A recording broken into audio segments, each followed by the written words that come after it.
What measures can be taken to prevent the transmission of infectious diseases in a community or public health setting? Well, we've certainly learned quite a lot about that during COVID, with public health measures being top of the agenda wherever you look. And there's some good learning we can take from what we learned during COVID. I think everybody's more interested in infection than they were before. That interest will wane, so I'm keen that we keep the interest levels high in infection control. People, I think, are much more conscious of respiratory infection symptoms and how to manage those and how to be careful with those than they were before. And I think that's a good thing.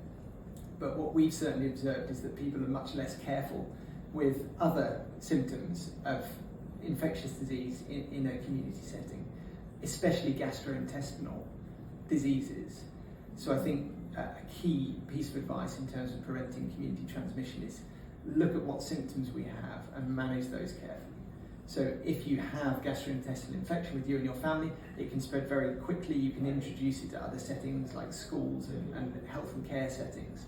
So follow the guidance. There's some really clear, sensible guidance from UKHSA about exclusion periods when we have gastrointestinal diseases, for example.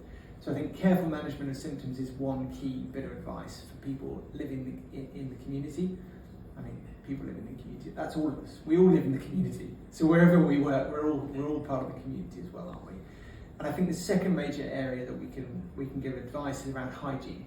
So looking after your hand hygiene, your personal hygiene in general, but especially if you're coming into hospital for a procedure, good personal hygiene is a way to reduce your infection risk.